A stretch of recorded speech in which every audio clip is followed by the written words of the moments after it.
Today's passage is from Book of Psalm, chapter 78, 17 to 25. Psalm chapter 78, 17 to 25. This is a passage from what we read during the week from our 1 year McChain, the Bible reading plan.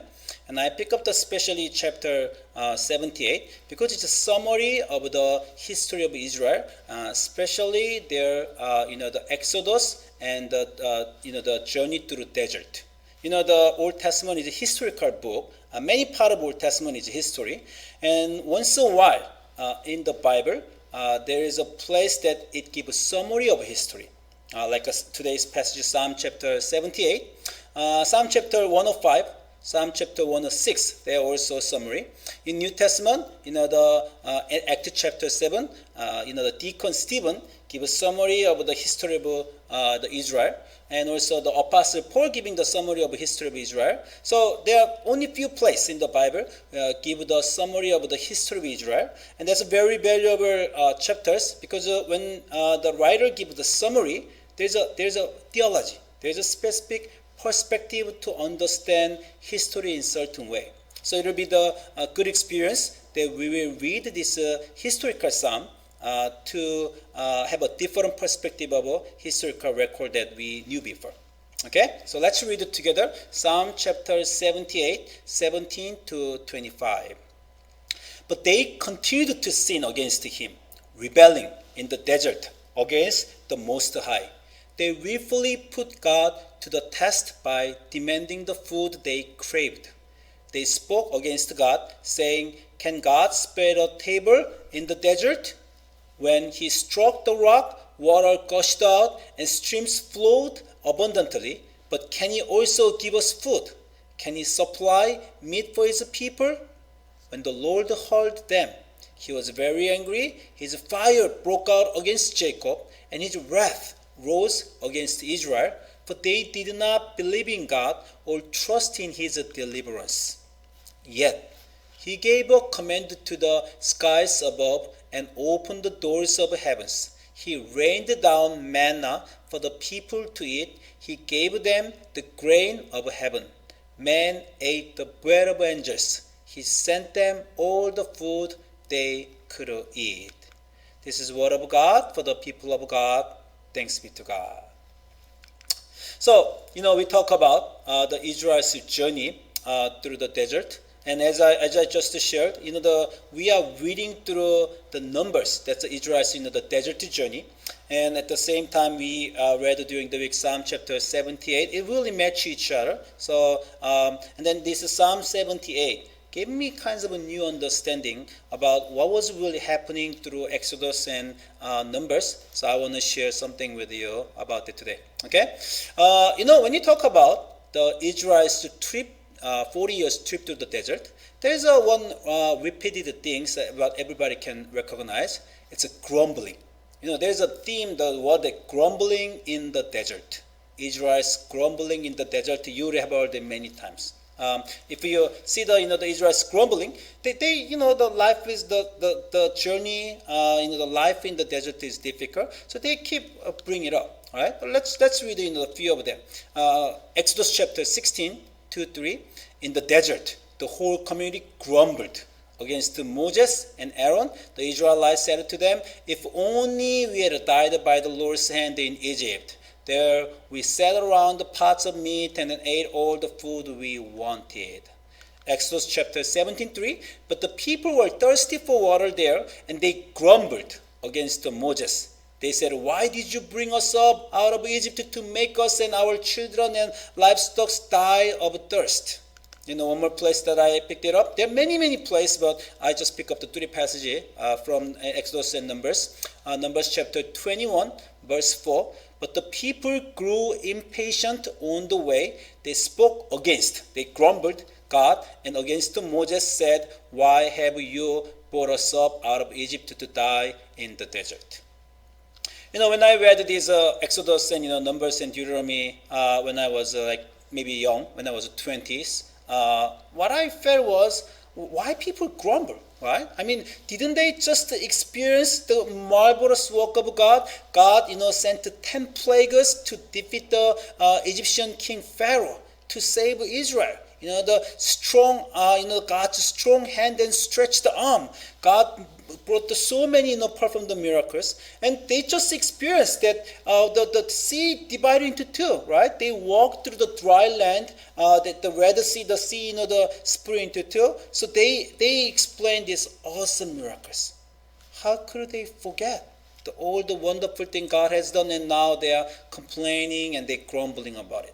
That's how I thought about these passages when I was younger. And, as I get a little older, actually I start thinking differently.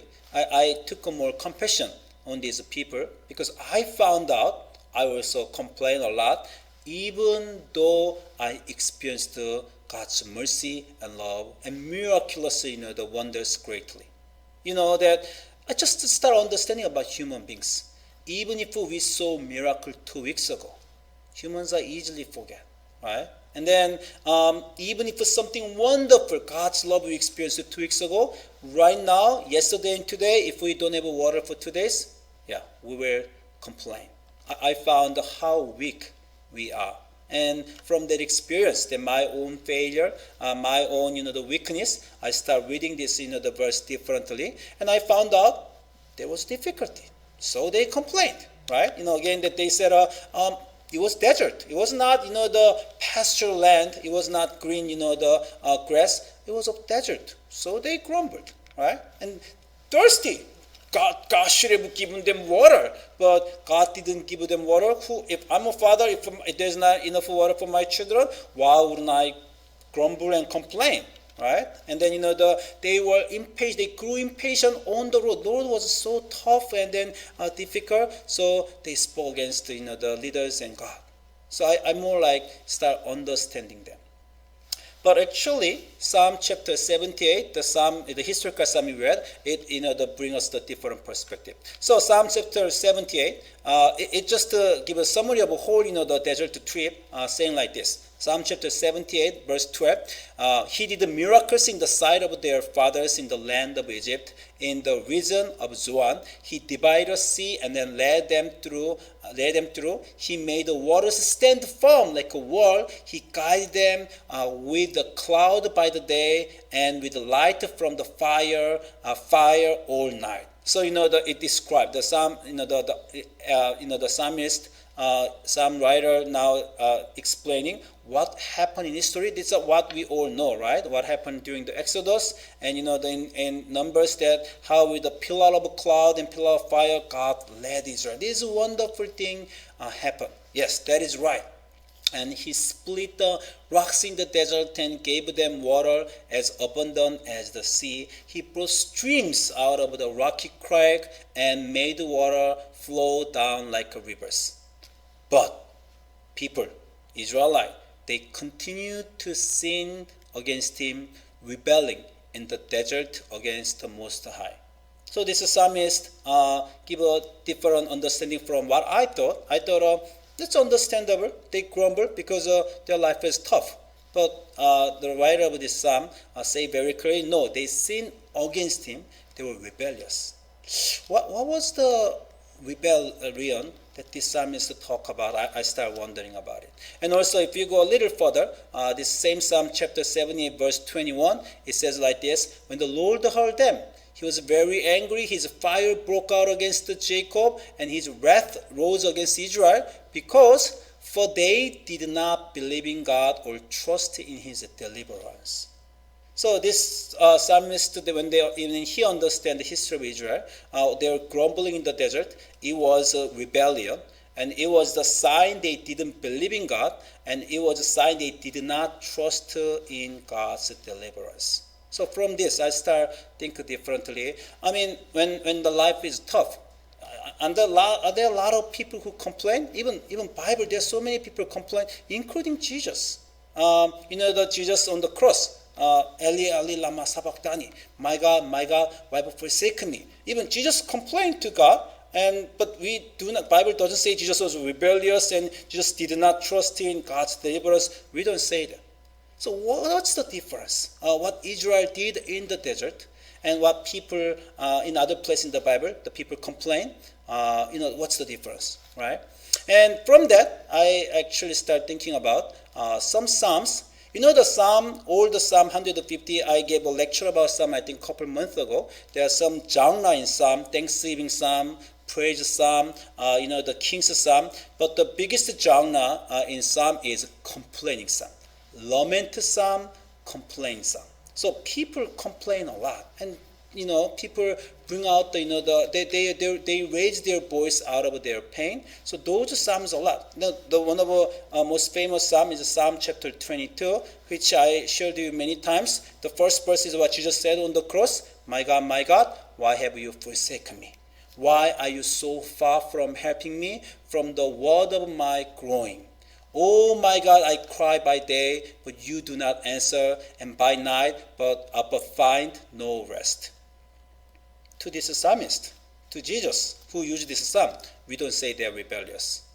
If there's a difficulties in our life, if we have a pain, if something broken, and if we going through suffering, it's like if somebody poke you, then you just scream, right? It's a natural response. When we have a pain and suffering, we pour out our heart, and God doesn't rebuke us because of that. This psalmist say, why, my God, I have a difficulty right now. I'm on the cross. I'm in the difficult part of my life. I'm going through suffering. Where are you? Why are you not helping me? We can say that. It is okay. But when these psalmists bring up this, the complaint, actually it is a complaint based on their trust in God. You have saved me so far. You showed your everlasting love. You remember the Hesed, the word we studied during the Psalm? God's, the everlasting love is in my life. It has been in my life, and I believe God's love, God's care in my life. But why I cannot feel right now? That is the lament psalm and complaint psalm. If you see that this psalm continuously, Psalm chapter 22, verse 3, yet you are holy, enthroned on the praises of Israel. After he said, why you do not, I cry, but you do not answer, and I cannot find any rest. Yet I never doubt your love, right? Yet you are holy, enthroned on the praises of Israel. In you our ancestors trusted. They trusted, and you delivered them. To you they cried and were saved. In you they trusted and were not put to shame. So even if this is one of the most representative lament psalm, and there is a word like, why God you forsaken me? My God, where are you? What are you doing? Even if they complain like this, they never doubt God's deliverance. You have saved me up to this far. When my ancestor trust you, you always save them. But why you are not here right now? That is a point. And we can do that. But I am a worm and not a human, scorned by others and despised by the people. We can say that. God, I know how great you are. You have loved me so much. You changed me. That because of you, my life has been changed. And your love, your salvation, I thank you, God, for everything you have done. But God, I have some problem right now. My job, my health, my relationship. I have these difficulties. Why can I feel your help right now? And where are you, God, now? Please help me. The one who has helped me, please continuously help me. That is a lament. Bring our scream or our voice out of our the difficulties and suffering, but we do not deny what God has done. Grudge, grumbling is different. That's what Israel did here. In the desert, let's go back to the passage that what happened, Exodus chapter 16. In the desert, the whole community, it didn't say, give a lament and then cry out God. No, they grumbled. And what's the content of grumbled? They said, if only we had died by the Lord's hand in Egypt. Think about that, how God hardly, how much effort God, made to bring the Israelite out of Egypt. God did all the best to bring them out of Egypt, but now they're saying, what you did was wrong. You were wrong. and we don't give thanks for what you've done. It's better that you didn't get involved in our life. It's better maybe I never met you. So they were speaking like they are denying God's love that so far God has poured out. The Exodus chapter 17. But the people were thirsty for water there, and they grumbled against Moses. Why did you bring us out of Egypt? Again, God's great work, the Exodus, and all the miracle. They say, why did you do that? Right? And the Numbers, the same passage, Numbers chapter 21. They spoke against God and against Moses. Why have you brought us out of Egypt? Just think about the parents and children relationship. They're not always going well, right? Sometimes when children want to do something, they want to go out, hang around with the friends and watching the TV or do the game. Parents say, no, you cannot do that. And they say, Mom, why you don't allow me to do what I want? Let me do it. Let me go. And parents say, no. Then they struggle, right? But the moment like that, when they struggle, if a child say, what have you done for me? There's nothing you have done for me. I don't appreciate anything. Everything you have done for me, it was wrong. If the children say like that, that's a rebellion. That hurt leave a big scar in parents' heart. You haven't done anything for me, or my life become like this because of you. If a child blame parents like that, it's a denying parents' love. Maybe they couldn't feel parents' love. What in parents' decision right now, it's different from what they want, their decision, so they can complain. But they shouldn't have a doubt of parents' love. If they did, that's a rebellion, that's a betrayal, and that's the thing that they did not trust their parents. That's what this Psalmist chapter 78 is saying. Israelites grumbled and they sinned because they were rebellious, because they did not trust God, because they denied what everything God did. Brothers and sisters, we have difficulties in our life. We can complain. We like a psalmist, like Psalm chapter 22. My God, why have you forsaken me? God, where are you? I have prayed for this issue for a long time. I have a pain. And for 2 years, 3 years, you didn't listen to me. You don't give me the answer. God, where are you? We can say that. Out of a pain, out of a suffering, we can say that. But we should be sure that we should not doubt or deny God's love. We shouldn't say that, God, you never listened to me. You've never been in my life. It's better that I didn't know you. If we doubt, what God has done, then that's the rebellion. Again, we can pray, God, thank you for everything you have done. I so appreciate your presence and your salvation in life. You changed me in life. My life got much better, and it's totally different because of you. I love you. But God, why this thing happened in my life? That's okay. But if we just say, what you have done for me, I don't remember. It's better that I didn't believe in you. There's no God. That is the grumbling that Israel made in the desert. And that's the Psalmist chapter, this Psalm chapter 78, saying that was what Israel did. So it's to give us some heads up in our religious life. Second thing, in this, the Psalm, that what they bring it up, the fault of Israel, it continues like this. Psalm chapter 17, now 18. The Israelites, they willfully put God to the test by demanding the food they craved. They spoke against God, saying, can God spread a table in the desert? When he struck the rock, water gushed out and streams flowed and abundantly, but can he also give us food? Can he supply meat for his people? So people ask food, and water, but the Bible, the psalmist defined that they craved food, right? And then if we with this understanding, when you go back to the story, look at the Numbers chapter 11, verse 4. The rebel with them began to crave. Yeah, there's actually Bible says they crave other food. And again, the Israelites started wailing and said, if only we had meat to eat. We remember the fish we ate in Egypt at no cost, and also cucumbers, melons, leeks, onions, and garlic. Have you ever heard this? The vegetable name in other place in the Bible. It's only whole Bible. You can see this word only in this place: melon, leeks, onions, garlic, cucumber. You might think that that's something all important we need, but But the psalmist in chapter 78 said very clearly, no, they crave other food. And the food also they bring it up. They wanted in Numbers chapter 20. They said, why did you bring us up out of Egypt to this terrible place? There it has no grain, no fig, grapevines, and then pomegranates, and there's no water. And 21:5 Numbers, there's no bread, there's no water. This is how people complain to God. There is no grain, no grapevines, and no pomegranates.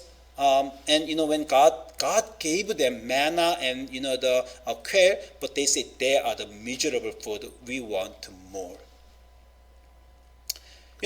This is a Corona season. And we cannot do everything what we want, which we could do. We cannot do everything what we could in the past. So, these days when I talk with the children, my children say, we want to go restaurant, and we want to eat this, we want to eat that, we want to meet the friends, we want to go out, we want to have a sports activity again. They want so many things, right?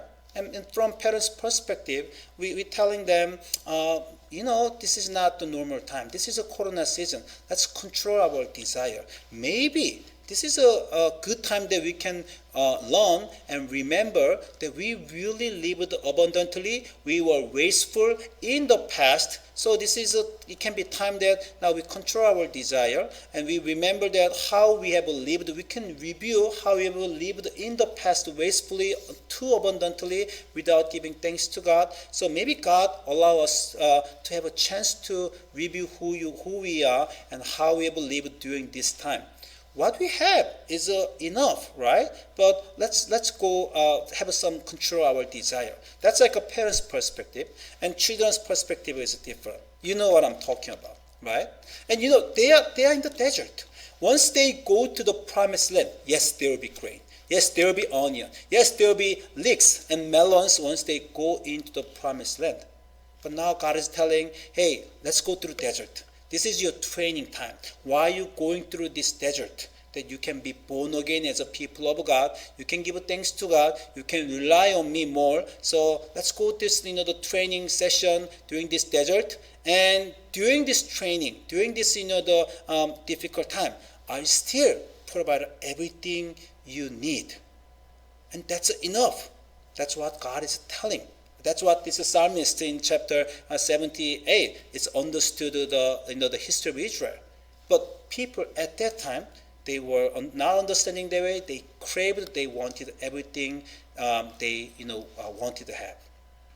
This psalmist define, explain more how God did at that time. Psalm chapter 78 verse 23.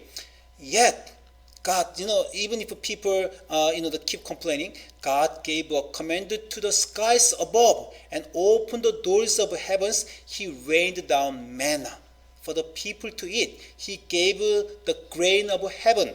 Man ate the bread of angels. He sent them all the food they could eat. That is the definition of the writer of Psalm 78. God gave the manna. It was not just food, it was grain of heaven, it was bread of angels. Maybe that's what God is telling us. What you have right now, the place you live, the thing you have, your family, your body, your health, and your relationship, they are the bread of angels. They are the grain of heaven. Maybe you're still not satisfied because other people might have more, but I'm now providing everything you need. And even if something is lack, something not enough, something you're struggling, while you're going through, you can be healthier, you can be greater. That's maybe what God is telling us. But we always say, we want more. We need that good car. We need that what other people have. We need everything that other people have. We need all of them. We just keep grumbling and we complaining. So the writer of Psalm chapter 70 is saying, God already provided everything. Even more than you could imagine. The heaven angel food, what angel ate, that's what God giving to you right now in your life.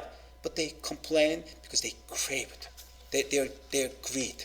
That's the thing we could think about through the desert of the journey of Israel's desert, and then this was psalmist pointing out to us. And now let's go to conclusion. This psalmist to say Israelite was so rebellious, but this is understanding of the history of Israel of the psalmist. Verse 38. Yet God was merciful. He forgave their iniquities and did not destroy them. Time after time, he restrained his anger and did not stir up his full wrath. He remembered that they were but flesh, a passing breeze that does not return. You know, a long time ago when I read this passage, I love this verse 39.